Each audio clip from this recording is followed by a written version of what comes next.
So what's hair transplantation day like? Well, as you guys know, I've had a hair transplant twice across my hairline.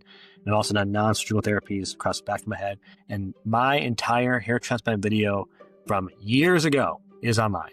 And you guys can watch that video and get an impression of what hair transplantation day is like. I can tell you it is totally different now. The process has been revamped and rethought, and new technologies, new introductions of things that just made results better have been introduced. But let's just kind of walk through it step by step.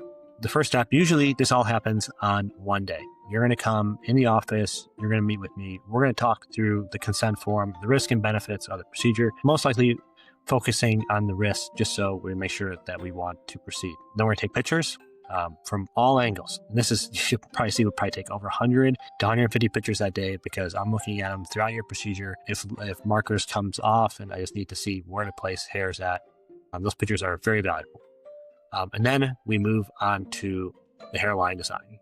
This is probably the most important part of the day, in my opinion, because it's going to essentially set the result we're going to get. It's going to set how this procedure is going to evolve with you over time in terms of its looks. And we actually do this before the rest of the team arrives because it could take up to an hour, hour and a half. So we'll start out by marking out the future recession line. We do have a video on timeless hairline design, by the way, and you can watch it.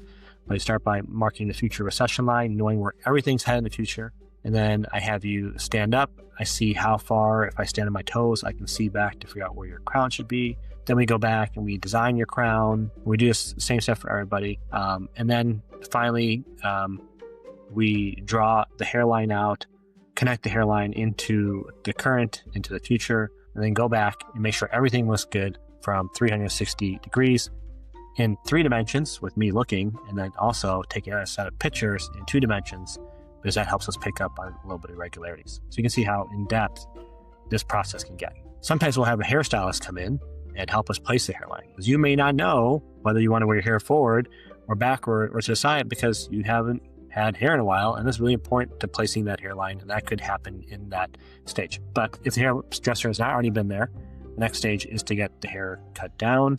We only cut the hairs on the areas where we have to, unless you're getting a concealed procedure.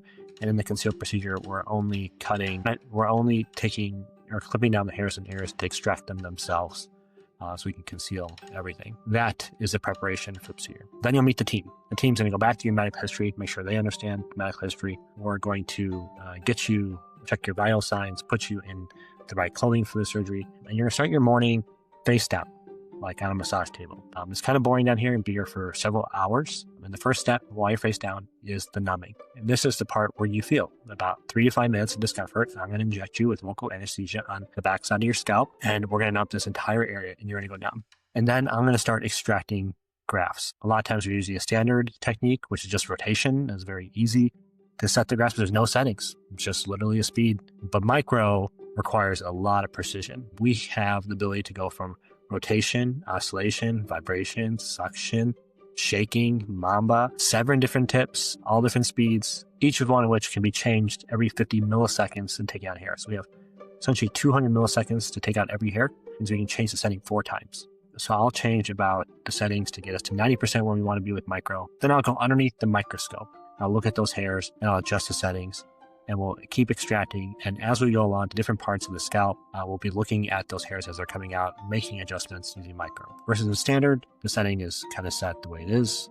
A lot of times the grafts are evaluated afterwards because there's really nothing to be changed. Extractions will take usually, let's say about 30 minutes or 45 minutes per 1,000 grafts. And then in the afternoon, we're going to be sitting up. We're no longer facing down. We're going to probably order lunch depending on what time of the day it is at that point. You can pick anywhere in the city to eat from. And then we're going to numb up the front area of the scalp. I usually numb up the front hairline. You got about 3 minutes of discomfort there. Everything goes numb. And then we start making the incision sites for the hairs. Incision sites can be made a couple different ways. We have a couple different techniques to do this. But we're making the front hairline and we're staggering it back and forth between the hair we created. Micro irregularities, we got something called irregular, where you cannot tell where the irregularities are because they're also irregular. And then we're filling in the density in the back. Then my teammates at ND, who've been doing this for 25 years, these guys have been just incredible to have on the team. And like, if they retired, I would retire. They're going to be placing hairs. I do not place hairs because I just don't have delicate touch that they do. They've always proven themselves to be better at this part and other parts of the procedure than I am in really placing hairs. Once we're done, we put a dressing on your head. It's going to be some bandages and then some brown gauze. We'll put a nice little blue kind of surgical cap on you. We'll give you all your supplies you need for the first 10 days. You don't need to worry about it. We'll just send you home with video instructions that are going to come at you every morning, telling you what to do for the day. You got 24/7 access to me. But all in all, it's a full day procedure. If you're having a preparatory procedure, such as ACS, to make the recipient site receive the hairs better, or to prep the donor site to take out more grafts, we'll be doing that anywhere 3 weeks to 1 day before your procedure. If you're having a very long procedure, 8,000 grafts plus maybe, we'll probably be doing your hairline design and your haircut before. And you'll be staying at the hotel next door so you can get some good rest. We'll just have a longer day for the team. And that's how we've learned to accommodate pretty much everything. But it operates in a very similar fashion for everybody, but every procedure is customized. And I can remember several learning points from every single procedure that I've done so far. And I've led to the next one being an improvement in this overall process, which is when you go back and watch my video, you're like, man, that guy had a pretty crappy hair restoration. And it still turned out pretty good.